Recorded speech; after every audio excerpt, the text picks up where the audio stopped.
Hello నమస్తే అండి, welcome back to our channel Sitara natural vlogs. ఈరోజైతే వీడియోలో మన ఇంట్లోనే పసుపు ఎలా తయారు చేసుకోవాలో చూద్దామండి.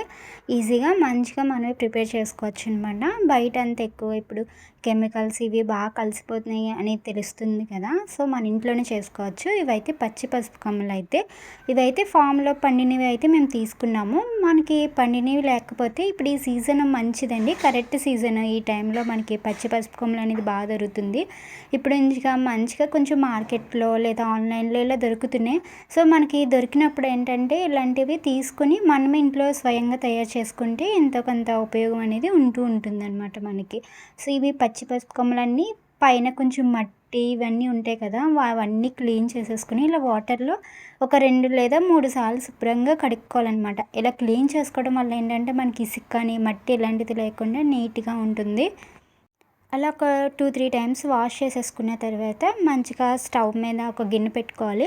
మనం 1 కేజీ తీసుకుంటున్నాం కాబట్టి దానికి సరిపడా గిన్నె తీసుకుని అవి ములిగేంత వరకు అయితే మనం వాటర్ పోసేసుకుని ఒక 20 మినిట్స్ అంటే ఒక పొంగు వస్తుంది మనకు తెలుస్తుంది, కొంచెం కుక్ అయినట్టు తెలుస్తుంది. 1 కేజీ పైనే ఉన్నాయి ఇవి, 1100 గ్రామ్స్ ఎంత ఉన్నాయన్నమాట.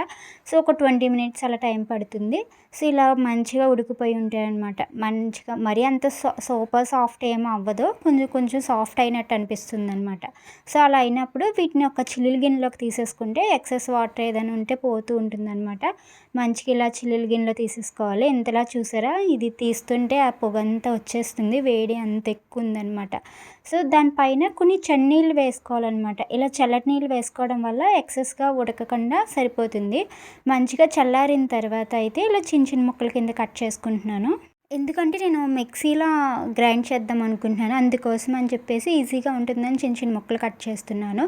లేదు మనకి ఎక్కువగా ఉంది మిల్లుకి ఇచ్చుకోవచ్చు అవకాశం ఉంది అని అనుకుంటే కనుక మనం అలా వాటి కొమ్మలు విధంగానే మనం ఎండబెట్టేసుకోవచ్చు అనమాట. నేను మిక్సీలో గ్రైండ్ చేద్దాం అనుకుంటున్నాను కాబట్టి ఈజీగా గ్రైండ్ అవ్వడం కోసం ఇలా చిన్న ముక్కల కింద అన్నీ కట్ చేసేసాను.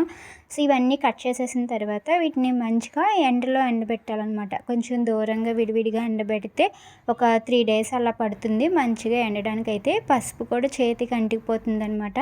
సో కట్ చేస్తున్నప్పుడు కూడా చాలా ఘాటు స్మెల్ అనేది చాలా మంచిగా అనిపిస్తుంది.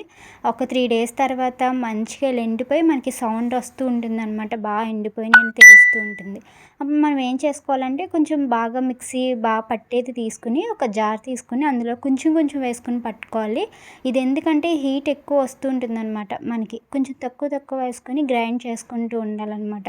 ఇలా మంచిగా గ్రైండ్ అయిపోయిన తర్వాత మనకి కొంచెం సాఫ్ట్గా అనిపిస్తుంది కదా, దీన్ని జల్లించుకోవాలి. నేను ఇలా మెత్తటి జల్లిడితో జల్లిస్తున్నాను. లేదు అనుకుంటే మనం మంచిగా ఒక తెల్లటిది పల్చటి క్లాత్ ఏదైనా తీసుకుని దాంట్లో జల్లించుకుంటే ఇంకా చాలా మెత్తగా వస్తుంది. సో మాది సాఫ్ట్గా ఉన్నదే చాలా సాఫ్ట్గా పడుతుంది అనమాట, అందుకే జల్లిట్లో జల్లిస్తున్నాను. మనకి ఇలా జల్లించగానే పైన కొంచెం గరుకుగా ఉన్నది మిగిలిపోతూ ఉంటుంది కదా, దాన్ని మళ్ళీ మిక్సీ జార్లో యాడ్ చేసుకొని ఇంకా కొంచెం పసుపు కొమ్మలు కూడా యాడ్ చేసుకొని ఇలా మొత్తం గ్రైండ్ చేసేసుకోవాలన్నమాట.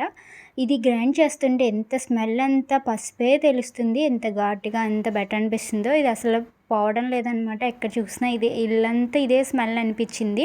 ఇలా మొత్తం గ్రైండ్ చేసేసుకోవాలి. ఎంత మెత్తగా సాఫ్ట్గా అనిపిస్తుందో, చూడడానికి కూడా చాలా బ్రైట్గా బాగుంది. సో ఇదంతా గ్రైండ్ అయిపోయిన తర్వాత ఎక్సెస్ అయితే ఎంతో మిగలలేదు, చాలా తక్కువగా మిగిలిందనమాట. సో మనం ఏదైనా వాటర్ బాయిల్ చేసినప్పుడు అలాంటి వాటిలో ఇది వేసేసుకోవచ్చు అనమాట. సరే వెయిట్ చేద్దామని చెప్పేసి బరువు చూద్దామని చెప్పేసి అనుకున్నాను.